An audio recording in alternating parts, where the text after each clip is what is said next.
రోజు టీవీలో కానీ సోషల్ మీడియాలో కానీ వాళ్ళు ప్రెస్ మీట్లో కానీ ఆ మాట్లాడే తీరు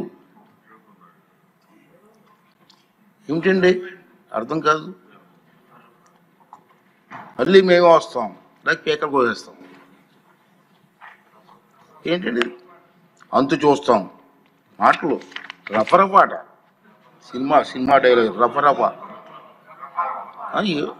ఏంటి నాకు అర్థం కావట్లేదు. ఒక రాజకీయ పార్టీ ప్రజాస్వామ్యం మీద గౌరవం ఉన్న వాళ్ళు ఎవరు కూడా ఈ విధంగా మాట్లాడరండి. ఉంటే రాజకీయాల్లో రామారావు గారి దగ్గర నుంచి రాజకీయాల్లో ఉన్నాం. ఒకటే చెప్తాను నేను, రాజకీయ పార్టీలు అన్న తర్వాత ప్రజాస్వామ్యంలో ఓడుతూ ఉంటాం, గెలుస్తూ ఉంటాం. మహానుభావుడు ఎన్టీ రామారావు గారే ఒక టైంలో ఓడిపోయాం అందరు పార్టీలు. కానీ ఇప్పుడైనా మాట్లాడి ఇందిరాగాంధీ ఓడిపోలేదండి మహానాయకురాలు. అంటే ఓడిపోతే రఫరఫా ఏంటి నాకు అర్థం. ఇవన్నీ కూడా ప్రజాస్వామ్యం ప్రజలు కూడా ఖండించవలసిన అవసరం ఉందని చెప్పి ఈ వేదిక ద్వారా మనకు చేయాలని నా ఉద్దేశం. నేను చూశాను ప్రజాస్వామ్యంలో గెలవచ్చు, ఓడిపోవచ్చు. రాష్ట్ర అభివృద్ధిని దృష్టిలో పెట్టుకొని అందరు నాయకులు ముందుకు వెళ్ళాలి తప్పించి ఇష్టం వచ్చిన మాట్లాడాలండి. సరే రాష్ట్రం గెలిచావు, ఏం చేసావు? రాష్ట్రాన్ని సర్వనాశనం చేశారు. మనం కళ్ళారా చూసాం, ప్రజలు కళ్ళారా చూసారు, అందుకే మన బుద్ధి చెప్పారు. ఇప్పుడు ఏం చేయాలి? నీ డ్యూటీ ఏంటి? అది ప్రతిపక్షంగా ప్రభుత్వం చేస్తున్న కార్యక్రమాలని మీరు అమలు చేయడం కోసం ప్రయత్నం చేయాలి. అది రాజకీయ నాయకుల లక్షణం. మీ అందరికీ తెలిసిందే కాదు అనలేదు, ప్రజలకు చెప్తాను నేను ఈ వేదిక ద్వారా. ప్రజలకి ప్రభుత్వం ఎక్కడైనా పొరపాట్లు చేస్తే అసెంబ్లీలోకి వచ్చి మాట్లాడు. ప్రభుత్వం రిప్లై ఇస్తుంది. ప్రభుత్వం మీద ఒత్తిడి తీసిరా. మంత్రులు ఉంటారు ఇక్కడ సభలో, ముఖ్యమంత్రి గారు ఉంటారు, ఉప ముఖ్యమంత్రి గారు ఉంటారు, అందరూ సభ్యులు ఉంటారు. మాట్లాడి సభలో పనులు చేయించుకొని కాన్స్టిట్యున్సీకి జవాబు చెప్పు. అరే సభకు రావు, ఆ ఎమ్మెల్యేని రానివ్వు. క్వశ్చన్లు మాత్రం పంపిస్తున్నారండి రోజును 2 క్వశ్చన్లు. సభకు రానిప్పుడు క్వశ్చన్లు ఎందుకే? ఇద్దరికి అవకాశం పోతుంది కదా. అంచేత నేనేమంటానంటే ఇది ప్రజాస్వామ్యం, ఇది పద్ధతి కాదు. ప్రజలందరూ దీన్ని ఖండించవలసినటువంటి అవసరం ఉందని చెప్పి నేను భావిస్తున్నాను. ఉమ్మడి రాష్ట్రంలో గౌతి లచ్చన్న గారని మీరు ఇప్పుడు పేరు విన్నారండి? అందరికీ స్వతంత్ర సమరయోధులు అతను.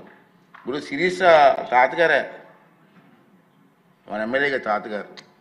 మా తాతయ్య గారు గౌతి లచ్చన్న గారి శిష్యులు. ఆ స్వతంత్ర పార్టీ నక్షత్రం గుర్తు ఆ పార్టీలో మా తాతయ్య గారు 4 టైమ్స్ ఎమ్మెల్యే గెలిచారు వారి నాయకత్వంలో.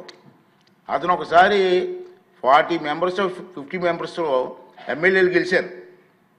వారి గురువు గారు రంగా గారు. ఇప్పుడు నాకు ఇయర్ గుర్తులేదు కానీ 48 మెంబర్స్ గెలిచారు ఆ పార్టీ నుంచి. 78 జనతా పార్టీ నుంచి 60 మంది సభ్యులు గెలిచారండి ఆ పార్టీలో. గెలిస్తే ఏమైందంటే గౌతి లక్షణం గారికి ప్రతిపక్ష హోదా ఇచ్చారు. నెంబర్ సరిపోయిందని ఇక్కడ మీరు గుర్తుంచుకోవాల్సి చెప్తున్నాను, మీరు మాట్లాడాలా. నెంబర్ సరిపోయిందని గౌతి లక్షణ్ గారికి ప్రతిపక్ష హోదా ఇచ్చారు. కానీ కొంత రాజకీయ ప్రభావం వల్ల కొంతమంది మెంబర్లు పార్టీ వదిలి వెళ్ళిపోయారు. గౌతి లక్షణ్ గారిని ప్రతిపక్ష హోదా దిగిపోమని ఎవరు అడగలేదు సభలో, అతనంటే మహా గౌరవం. కానీ గౌతి లక్షణ్ గారు ఒకరోజు సభకు వచ్చి నా సబ్జెక్టు నన్ను వదిలేసి వెళ్ళిపోయారు కొంతమంది. నేను ప్రతిపక్షంలో హోదాలో ఉండే అర్హత నాకు లేదు, నేను రాజీనామా ఇచ్చి వెళ్ళిపోతానని వెళ్ళిపోయారు. అదే మనిషి అంటే, అది నాయకత్వ లక్షణాలు అంటే. ఏంటిది? గౌతి లక్షణ్ గారు ఎవరు డిమాండ్ చేయలేదు. డిమాండ్ చేయకపోయినా నేను ఉండడానికి నాకు మెంబర్ సరిపోలేదు, నేను రాజీనామా ఇచ్చేస్తాను వెళ్ళిపోయారు. అది రాజకీయ నాయకులకు ఉండాల్సిన మనస్తత్వం, నాయకత్వం విలువలు. అది గుర్తు చేస్తున్నాను నేను. ఇప్పుడు అంటే నెంబర్ లేకుండా నాకెందుకు ఎవరు ఏంటండి?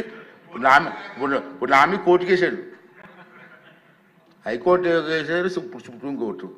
వేసుకోండి అలాంటి మనకు ప్రజాస్వామ్యం ఉంది, మనకు నిబంధనలు ఉన్నాయి,